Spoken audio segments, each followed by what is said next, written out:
مشکور صاحب. اب میں منتظر ہوں محترم جناب حامد میر صاحب سے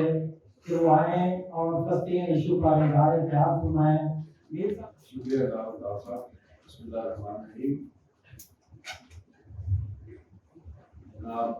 سراج الحق صاحب، میر بخاری صاحب، رسول اللہ صاحب، تمام معزز حاضرین، ابھی عبدالشکور صاحب نے آپ کو ہسٹوریکل پرسپیکٹو بھی بتایا مسئلہ فلسطین کا، لیکن میں سب سے پہلے سراج الحق صاحب کا شکریہ بھی ادا کروں گا، ان کو مبارکباد بھی دوں گا کہ اس مسئلے پر پاکستان میں جو سب سے زیادہ پبلک کی موبلائزیشن ہے اس میں انہوں نے اور ان کی جماعت نے بڑا اہم کردار ادا کیا. ایسے تو اس ایشو پہ تمام پاکستان کے مخاطب فکر جو ہے وہ ایک پیج پہ تھے، لیکن انہوں نے جو کراچی میں اور پشاور میں اور پھر اسلام آباد میں انہوں نے جو اجتماعات کیے وہ تاریخی اجتماعات تھے. اور یہ بات میں اس لیے کہہ رہا ہوں کہ میرا یروشلم میں کچھ جو فلسطینی صحافی ہیں ان سے رابطہ رہتا ہے، اور انہوں نے خاص طور پر نہ صرف شکریہ ادا کیا بلکہ جو کراچی میں آپ کا جو مارچ تھا اور پھر جو آپ کا پشاور میں مارچ تھا اس کی جو تصاویر ہیں، ویڈیوز ہیں، وہ انہوں نے یروشلم سے انہوں نے ان کو پوسٹ کیا سوشل میڈیا پہ اور شکریہ ادا کیا. پتہ نہیں وہ آپ لوگوں نے دیکھی ہوگی نہیں دیکھی ہوگی کیونکہ وہ عربک لینگویج میں تھی، لیکن وہ بہت اس سے ان کو حوصلہ ملا. اور خاص طور پہ جو ابھی کچھ دن پہلے جو پشاور میں جو آپ کا جو ملین مارچ تھا وہ بہت ہی زبردست تھا. اور یہ تو میں نے جماعت اسلامی پاکستان کا شکریہ ادا کیا ہے. جماعت اسلامی اسلام آباد کا بھی ایک بہت خصوصی طور پر شکریہ ادا کرنا ہے. نہ صرف یہ کہ انہوں نے اس اجتماع کا اہتمام کیا بلکہ کچھ ہفتے پہلے جب اشرف سرائی صاحب کا انتقال ہوا بلکہ ان کو شہید کیا گیا جموں میں، تو جماعت اسلامی اسلام آباد نے یہاں پر ان کی غائبانہ نماز جنازہ کا اہتمام کیا. اور اس پر بھی الطاف صاحب، مجھے سری نگر سے بہت سے جو لوگ ہیں انہوں نے اس پر شکریہ بھجوایا، تو میں نے سوچا کہ آپ کو خود مل کر آپ کو بتاؤں گا. تو بھی اجتماع میں شکریہ میں آپ تک پہنچا رہا ہوں کہ یہ ایک دو ایسے ایشوز ہیں پاکستان میں، ایک کشمیر کا ایشو ہے، فلسطین کا ایشو ہے، جس پر کہ ہمارے جو عوام کی اکثریت ہے اس کا نقطہ نظر جو ہے وہ اس میں کافی یکسانیت پائی جاتی ہے. لیکن تھوڑی سی اگر بڑے ادب کے ساتھ میں اختلاف کروں عبدالشکور صاحب سے کہ وہ کہہ رہے تھے کہ پوری پاکستانی قوم جو ہے وہ فلسطین کے ایشو پہ یکجا ہے، تو اگر وہ عام لوگوں کی بات کریں تو میں بالکل ٹھیک ہے، ان سے اتفاق کرتا ہوں، لیکن خاص لوگ جو ہیں وہ بالکل بھی اس پر یکجا نہیں ہیں. اس لیے کہ خاص لوگ جو ہیں وہ ہمارے سامنے بیٹھ کر ہمیں کوشش کرتے ہیں منانے کی کہ آپ لوگ جو ہیں وہ اسرائیل کے ساتھ سفارتی تعلقات کی مخالفت نہ کیا کریں. اور ابھی جب ایک پاکستان میں پچھلے دنوں ماحول پیدا ہوا جب پورے ملک میں فلسطینیوں کے حق میں مظاہرے ہو رہے تھے، تو اس وقت جب ہم نے یہ بات شروع کی کہ یہ ایک ایسا ایشو ہے جس میں قائد اعظم سے لے کے ذوالفقار علی بھٹو صاحب تک اور بھٹو صاحب سے لے کے نواز شریف صاحب تک اور نواز شریف صاحب سے لے کے عمران خان صاحب تک تمام پولیٹیکل پارٹی جو ہیں، تمام مخالف فکر ایک ہیں. تو اس پر ہمیں صرف جلسے جلوس اور مظاہرے نہیں کرنے چاہیے، کچھ اور بھی کرنا چاہیے. تو ہمیں کہا جاتا ہے کہ آپ لوگ یہ جو آپ کا جو جذبہ ہے، یہ جذبہ جو ہے کہ آپ اور دنیا میں بہت سے ایشوز ہیں وہاں پہ کیوں نہیں دکھاتے ہیں. تو میں نے آج صرف اسی پہ تھوڑی سی بات کرنی ہے کہ یہ کیا ایشو کیا ہے. میاں جاوید صاحب جو ہے انہوں نے قائد اعظم کا ذکر کیا ہے، لیکن یہ جو ہے نا فلسطین کا جو مسئلہ ہے یہ کشمیر کے مسئلے سے زیادہ پرانا مسئلہ ہے. کشمیر کا جو مسئلہ ہے وہ جو تحریک آزادی کشمیر ہے یہ تو 1931 میں شروع ہوئی ہے، لیکن جو فلسطین کا مسئلہ ہے اس پر آل انڈیا مسلم لیگ جو ہے یہ 1917-1918 سے اپنے سالانہ اجتماعات میں قراردادیں منظور کر رہی ہے، اور یہ نسل در نسل جو ہے یہ ہمیں منتقل ہو رہا ہے مسئلہ فلسطین، مسئلہ کشمیر. اور ہمیں آج فلسطین کے مسئلے کا تو پتہ ہے، لیکن شاید ہمیں سے بہت کم لوگوں کو پتہ ہے کہ فلسطین کے مسئلے پر آل انڈیا مسلم لیگ کے پلیٹ فارم سے پہلی آواز ایک خاتون نے بلند کی تھی، اور وہ خاتون کون تھی؟ مولانا محمد علی جوہر اور مولانا شوکت علی کی والدہ بی اما۔ انہوں نے جو دسمبر 1917 میں جو آل انڈیا مسلم لیگ کا ایک سالانہ اجتماع ہوا تھا، اس میں پہلی دفعہ انہوں نے یہ اپنا ان کا پیغام جو ہے وہ جاری کیا گیا۔ اس میں انہوں نے کہا، ابھی اس وقت اسرائیل نہیں بنا تھا، انہوں نے کہا کہ یہ جو برطانوی حکومت کی طرف سے یروشلم میں صہیونیوں کو جو سہولتیں دی جا رہی ہیں، اس کی ہمیں مذمت کرنی چاہیے، اور یہ جو سرکار برطانیہ نے ہمارے ساتھ جو وعدے کیے ہیں یہ ان وعدوں کو توڑ رہے ہیں۔ یہاں یہ آغاز تھا، اور پھر وہی جو بی اما ہے، ان کے جو برخوردار تھے مولانا محمد علی جوہر، جو قلم کے بھی مجاہد تھے اور اپنے کردار کے بھی مجاہد تھے،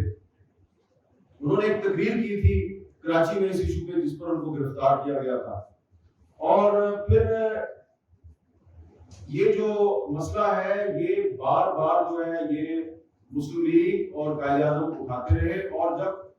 1931 میں علامہ اقبال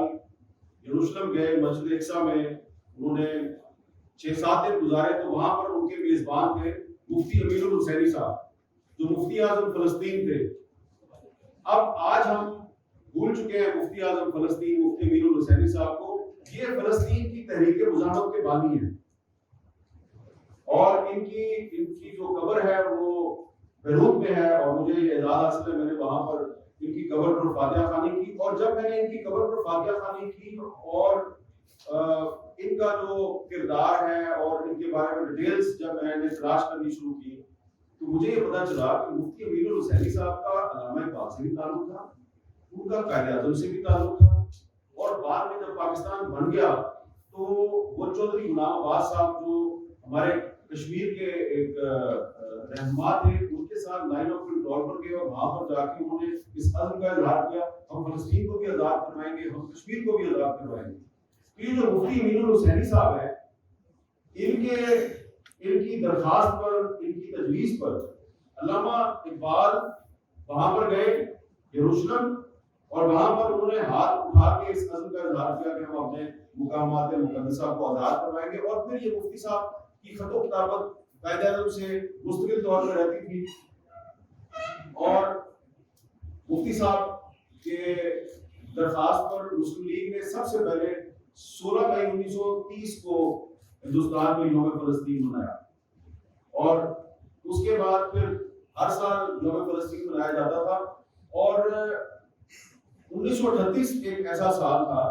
کہ جب آل انڈیا مسلم لیگ نے سال میں 3 دفعہ یوم فلسطین منایا، ایک دفعہ 8 فروری کو، پھر 31 جولائی کو، پھر 26 اگست کو۔ اب یہ کیوں ایسا ہو رہا تھا، یہ بڑی ایک انٹرسٹنگ بات ہے کہ قائد اعظم نے فلسطین فنڈ قائم کیا ہوا، تو جب وہ یوم فلسطین مناتے تھے تو وہ فلسطین فنڈ کے لیے چندہ اکٹھا کرتے تھے، اور پھر وہ خود اپنے ایک خاص قابل اعتماد آدمی کو رقم اکٹھی کر کے تو وہ بھجواتے تھے مفتی امین الحسینی صاحب کو۔ اور سیکنڈ ورلڈ وار میں کیا ہوا کہ مفتی امین الحسینی صاحب جو ہے وہ جو جرمن حکومت ہے انہوں نے اس سے درخواست کی کہ آپ ہمیں ہماری خدمات حاصل کریں، آپ کا اور ہمارا دشمن ایک ہے۔ اور پھر وہ وائس آف جرمنی سے وہ عربی میں تقریریں کرتے تھے صہیونیوں کے خلاف، تو ان کو برٹش گورنمنٹ نے ٹیررسٹ ڈکلیئر کر دیا، the most wanted person۔ اور ابھی کچھ عرصہ پہلے سی آئی اے کی کچھ ڈاکومنٹس میں وہ ڈی کلاسیفائی ہوئی، تو میں نے وہ دستاویزات میں پڑھ رہا تھا، تو اس میں لکھا ہوا ہے کہ یہ جو دی موسٹ وانٹڈ پرسن ہے مفتی امین الحسینی، اس کو فنڈنگ جو ہے وہ ہندوستان کا ایک لیڈر ہے محمد علی جناح، وہ اس کی فنڈنگ کرتا ہے۔ اور جب میں وہ پڑھ رہا تھا میں نے سوچا کہ اگر قائد اعظم محمد علی جناح زندہ ہوتے تو ان کو ٹیرر فنڈنگ کے الزام کا سامنا کرنا پڑتا، کیونکہ وہ مفتی امین الحسینی کو امداد فراہم کر رہے تھے۔ یہ ایک چھوٹی سی میں آپ کو بیک گراؤنڈ دینا چاہ رہا ہوں کہ جتنے بھی ہمارے تحریک پاکستان کے بزرگ ہیں، علامہ اقبال سے لے کے قائد اعظم تک اور قائد اعظم سے لے کے آج کے دور میں جتنے بھی ہمارے بڑے سیاستدان ہیں، سارے کے سارے جو ہیں وہ اس ایشو پہ ان کی ایک ہی رائے ہے. لیکن بدقسمتی سے ہمارے ملک میں ایسے لوگ موجود ہیں جو کہ ہمارے ملک کی کمزور اکانومی کو بنیاد بنا کر، ہمارے ملک کے اور جو مسائل ہیں ان کو بنیاد بنا کر ہمیں یہ کہتے ہیں کہ جناب آپ اسرائیل کو اگر تسلیم کر لیں تو آپ کو بڑا فائدہ ہوگا. ہماری کوئی ان کے ساتھ کوئی ایسی دشمنی تو نہیں ہے. ہم یہ کہتے ہیں جناب کہ جس طرح اقوام متحدہ کی سیکورٹی کونسل کی قراردادوں کی روشنی میں مسئلہ کشمیر حل ہونا چاہیے، اسی طرح اقوام متحدہ کی قراردادوں کی روشنی میں آپ مسئلہ فلسطین کو بھی حل کر دیں، دونوں مسئلے حل کر دیں. ہماری کسی سے کوئی دشمنی نہیں ہے. لیکن وہ کہہ رہا ہے کہ ایک طرف ہندوستان جو ہے وہ اقوام متحدہ کی قراردادوں کی خلاف ورزی کرتا ہے، دوسری طرف اسرائیل کرتا ہے، اور ہندوستان اور اسرائیل کے جو دنیا میں سرپرست ہیں وہ ہمیں کہتے ہیں جناب کہ آپ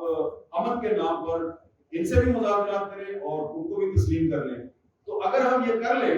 تو مجھے آپ بتائیں کہ وہ ہماری جو دادی اماں تھی، بی اماں، اور ہمارا آباء قوم قائد اعظم محمد علی جناح، اس کو پھر آپ اگلے جہان میں جا کے کیا جواب دیں گے؟ تو بس میں نے اتنی سی بات کرنی ہے. اور ایک تجویز میری یہ ہے کہ جس طرح کے قائد اعظم محمد علی جناح اپنی زندگی میں سال میں 3 دفعہ یوم فلسطین منایا کرتے تھے،